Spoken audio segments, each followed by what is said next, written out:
here that the India as a nation is being created by the Europeans. So my question is there any contribution towards Europeans in creating a nation of India? Is there any, does it hold any water? A very relevant question, especially in today's times.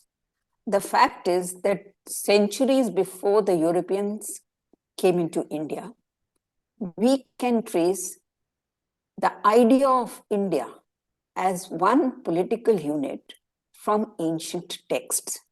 You see, I just want to give a backdrop to your readers, to your viewers. Why did this question that India is not a nation before the British advent, why did it come up in the 19th century? You see, the British, they wanted to justify their presence in India. And for that, they presented various arguments. And one of the arguments that was presented by Sir John Strachey, it was most eloquently put forward by him. He said, before the British came, there was no such thing as India. No nation of India, no people of India, of which we hear so much.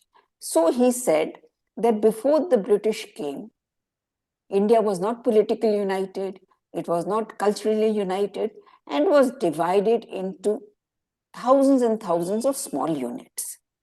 So this was an attempt to demoralize us and to make us feel very inferior to the colonial masters.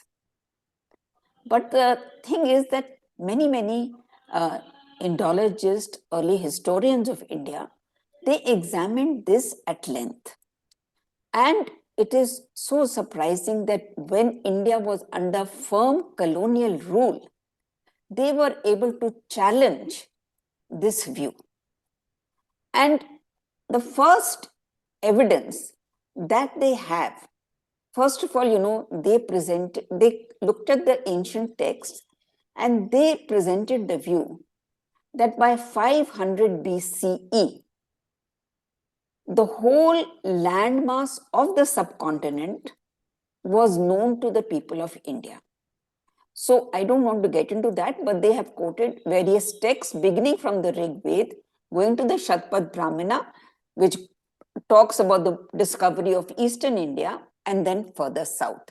So very eminent historians have examined this issue and have come to the conclusion on the basis of verifiable information in ancient texts that by 500 BCE, the whole landmass of the subcontinent was known to what we can call the framers of Indic civilization or Indian civilization.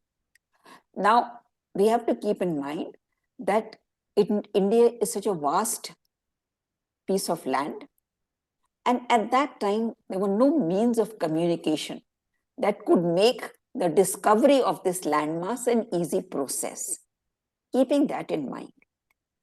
But the first articulation that we get that India is one political unit, it comes from Kautilya in the Arthashastra. All your viewers have heard of Kautilya. They are familiar with the text called Arthashastra. We can debate when the text was written, but it is very clear that it was before Common Era. So in the Arthashastra, Kautilya says that from the Himalayas to the seas, from the Eastern Ocean to the Western, so he's defining the exact geography of India, from the Himalayas to Kanyakumari, and from the Eastern Ocean to the Western Ocean, India should have one ruler. So, obviously, this was an ideal that he was articulating. Because we know that no empire in ancient India got to rule over the whole of the subcontinent.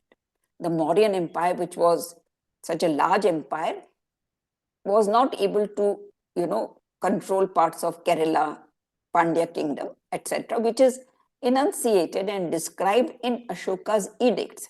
he says that these three kingdoms of South India are not within my political purview, but he talks about the rest of India. So Kautilya is saying that from the Himalayas to Kanyakumari, there should be one, it should be one unit, and that is the field of the Chakravartin Raja. Whoever, so this awareness of one political unit is absolutely remarkable for such an ancient text. And what is even more remarkable, Ravi, that this concept of Chakravartin Raja, it percolated over the millennia to the smallest ruler of India. So a ruler who could be ruling over 20 villages also said, I'm Chakravartin, because that idea, this one political unit, this is something that is absolutely remarkable. But the unity of India does not only embrace the concept of political unity, it also should, alongside, show awareness of cultural unity. So that awareness of cultural unity also comes by an author before Common Era. This is part of the Atharvaved, and in that the writer says that from the Himalayas again to the seas, east to west, Dharma stands on 4 legs. Dharma stands on 4 legs means that it is unified by one concept of unity, cultural unity. So there are so many more examples, but I think these two should suffice. Like early expression of political unity and early expression of cultural unity. Very well. And just one thing I want to add. One thing I want to add. We have to keep in mind that the Indians who challenged this British concept that you quoted, they were living in the times when British power was at its peak. But even then, they were not cowed down by the British thought process. They went back to the text and they presented a very, very powerful counter view.